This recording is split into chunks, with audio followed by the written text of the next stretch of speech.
Prezados colegas, eu estou aqui no congresso da SOCERJ 2019, eu tenho um imenso prazer de conversar aqui com o Dr. Volney de Andrade Martins, que é da Universidade Federal Fluminense, e nós vamos conversar um pouco sobre a insuficiência cardíaca com fração de ejeção preservada. Dr. Volney, antes de mais nada, muito obrigado por conversar conosco. A primeira pergunta que eu faço é sobre a insuficiência cardíaca com fração de ejeção preservada, qual é o cenário e como nós fazemos esse diagnóstico desses pacientes que não têm disfunção ventricular ao eco.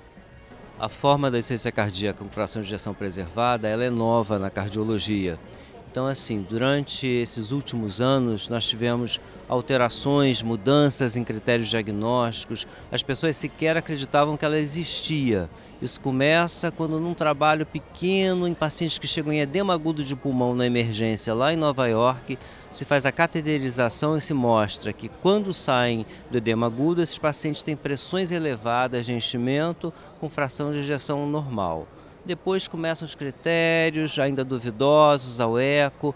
2016, a Sociedade Europeia lança alguns critérios e no ano passado, 2018, a Mayo Clinic aponta para novos critérios baseados em 6 critérios e parâmetros clínicos. Depois valida isso. Então está em constante mudança. O que a gente sabe é que ela é extremamente prevalente, mais ou menos 50% dos pacientes, especialmente aqueles que estão na comunidade, e que a gente deve lembrar sempre de suspeitar quando o paciente é obeso ou está com sobrepeso, tem fibrilação atrial, os mais idosos, sexo feminino, hipertensos que precisam de mais de 2 medicações para tratar, e obviamente eu vou procurar através tanto dos biomarcadores quanto do ecocardiograma, mostrar que existe essa disfunção diastólica. Agora, Dr. Volney, em relação ao prognóstico desses pacientes, a gente sabe que esses pacientes são inclusive mais frequentes, com a quantidade maior de pacientes com insuficiência cardíaca e fração de ejeção preservada, né? E a gente sempre fica pensando que esses pacientes têm um prognóstico um pouco melhor do que os pacientes com fração de ejeção reduzida. Porém, ainda é muito grave. Eu queria que falasse, Dr. Volney, sobre o prognóstico desses pacientes que a gente antigamente achava que ele era despreparado, que eles não tinham condicionamento físico, mas que na verdade estão doentes do coração. Sim. A maioria dos estudos que acompanharam longitudinalmente mostraram que o prognóstico é tão ruim quanto a insuficiência cardíaca com fração de ejeção reduzida.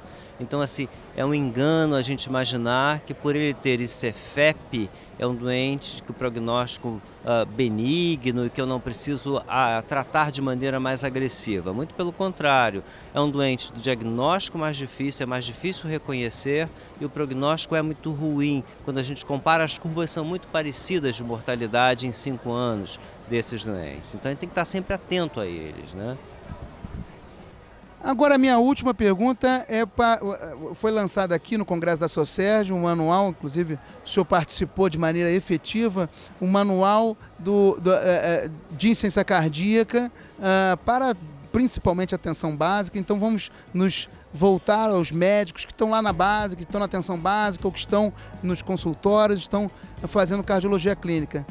Qual, na sua opinião, é a informação para levar para casa, o take-home message em relação à insuficiência cardíaca com fração de ejeção preservada?